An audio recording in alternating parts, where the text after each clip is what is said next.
ভারত বাংলাদেশ সীমান্তে 200 বিঘি এলাকা থেকে 387 বোতল ফেন্সিডিল কাপ সিরাপ উদ্ধার করল কালিয়াচক থানার গোলাপগঞ্জ ফাঁড়ির পুলিশ। কালিয়াচক থানার গোলাপগঞ্জ ফাঁড়ির পুলিশ গোপন সূত্রে খবর পেয়ে সোমবার রাতে হানা দিয়ে 200 বিঘি এলাকা থেকে 2টি বস্তাতে উদ্ধার হয় 387 বোতল ফেন্সিডিল কাপ সিরাপ। গ্রেপ্তার করা হয় একজনকে, তার নাম কাবির শেখ, বাড়ি কালিয়াচক থানার গোলাপগঞ্জ ফাঁড়ির 200 বিঘি এলাকায়।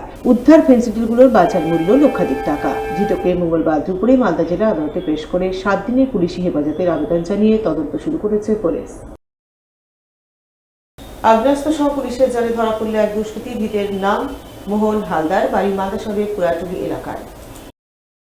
সোমবার রাতে পুরাতন মালদার শাহপুর এলাকায় 12 নম্বর জাতীয় সড়কের বাইপাস থেকে তাকে গ্রেপ্তার করে মালদা থানার পুলিশ। পুলিশের দাবি, রাতের বাইপাসে ছিনতাই করার জন্য 2 যুবক সেখানে হাজির হয়েছিল। তার হেফাজত থেকে একটি আগ্নেয়াস্ত্র সহ কয়েকটি মোবাইল ফোন উদ্ধার করা হয়েছে। মালদা থানা পুলিশ জানিয়েছে, সোমবার রাতে শাহপুর অঞ্চলের নিত্যানন্দপুর এলাকায় 12 নম্বর জাতীয় সড়কের বাইপাসে একটি দূরপাল্লার লরি দাঁড় করায় 4-5 জন দুষ্কৃতী। লরির চালক ও খালাসিকে আগ্নেয়াস্ত্র দেখিয়ে তাদের সঙ্গে থাকা টাকা পয়সা, মোবাইল ফোন ছিনতাই করে তারা। কিছুক্ষণ পর তারা ফের একই পদ্ধতিতে অন্য কোনো গাড়ি থেকে ছিনতাই করার জন্য বাইপাসে জড়ো হয়েছিল। ঠিক সেই সময় সেখান দিয়ে যাচ্ছিল মালদা থানার টহলদারি ভ্যান। ওই সন্দেহভাজন যুবকদের বাইপাসে দাঁড়িয়ে থাকতে দেখে ভ্যানে থাকা পুলিশ কর্মীদের সন্দেহ হয়। তারা ওই যুবকদের তাড়া করলে বাকিরা পালিয়ে যেতে পারলেও ধরা পড়ে যায় মোহন। তার কাছ থেকে একটি আগ্নেয়াস্ত্র, কয়েকটি কার্তুজ ও মোবাইল ফোন বাজেয়াপ্ত করা হয়।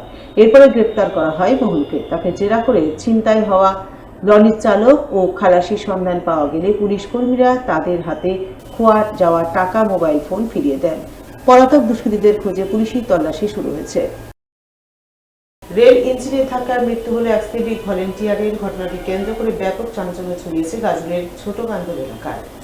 মৃত সিভিক ভলেন্টিয়ারের নাম কেষ্ট বর্মন, বয়স আনুমানিক 35 বছর। বাড়িতে স্ত্রী, 2 ছেলে ও বৃদ্ধ বাবা মা রয়েছে। সিভিক ভলেন্টিয়ারের মৃত্যুর ঘটনায় শোকের ছায়া নেমে আসে পরিবারে। খবর পেয়ে দুর্ঘটনাস্থলে কাতারে কাতারে গ্রামবাসীরা ছুটে আসে তাকে দেখতে। খবর পেয়ে জিআরপিএফ, আরপিএফ ও গাজল থানার পুলিশ ছুটে আসে। সিভিক ভলেন্টিয়ারের এই মৃত্যুতে সিভিক ভলেন্টিয়ারের এক কর্মীরাও ছুটে আসেন। কেন এই দুর্ঘটনা হলো সে বিষয়ে কেউ বলতে পারছেন না। যদিও স্থানীয় সূত্রে জানা যায়, 1 লক্ষের দিক থেকে একটি ইঞ্জিন আসছিল। ওই সময় আনুমানিক 12:30 নাগাদ ছোট কান্দর এলাকায় রেল লাইনের উপরে ওই সিভিক ভলেন্টিয়ার কেষ্ট বসেছিল। রেল ইঞ্জিনটি সজোরে তাকে ধাক্কা মারলে রেল লাইনের ধারেই তার দেহটি ছিটকে পড়ে। দুর্ঘটনার খবর পেয়ে বাড়িতে কান্নায় ভেঙে পড়ে আত্মীয় পরিজন। ওই দিন মৃতদেহটি উদ্ধার করে রেল পুলিশ দক্ষিণ দিনাজপুরের বালুরঘাটে নিয়ে যায় ময়নাতদন্তের জন্য। আমি প্রথমে যখন পাইপ বিছাই তখন এখানে একটা লোককে দেখছি। কোথায় পাইপ বিছাল? হ্যাঁ, কোথায়? ওই যে ভুট্টা বাড়িতে জল দিচ্ছি। হ্যাঁ, তখন আমি পাইপ যখন বিছাচ্ছি তখন একটা লোক এখানে বসে আছে, কিন্তু ঘন্টা পরে এরকম করে মানে মাথাটা এরকম ঢেকে আছে। আমি বলছি কে না কে, এখন ফাঁকা আছে, ট্রেনটা তো চলে গেল, একটা ট্রেন এখন তো মনে হয় বসে আছে এখন। তারপরে আমি বিছাই টিছাই মেশিনটাকে স্টার্ট দিয়ে দিলাম। স্টার্ট দিয়ে জমিতে গেলাম। জমিতে গিয়ে ওখানে সাহার দিচ্ছি। সাহার দিতে দিতে ওদিক থেকে একটা ইঞ্জিন আসলো, খালি ইঞ্জিন। কোন দিক থেকে? ওদিক থেকে 1 লক্ষের দিক থেকে। কোথায়?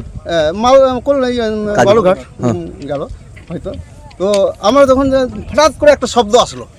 আমরা ওখান থেকে হঠাৎ করে শব্দ, আমার বউ বলছে ওখানে একটা লোক বসেছিল। হ্যাঁ, ওই মনে মারা গেল। আমি তো দৌড়তে দৌড়তে চলে আসলাম। আসে দেখছি সেটা মরে আছে। তাহলে আমি আবার এগুলাতে যেগুলো লোক ছিল সবাইকে ডেকে ডেকে আবার ওদেরকে নিয়ে আসলাম, কোথাকার লোক আছে দেখতো। তারপরে ওরা আবার দেখছে, আমিও দেখছি, কিন্তু চিনা যাচ্ছে না।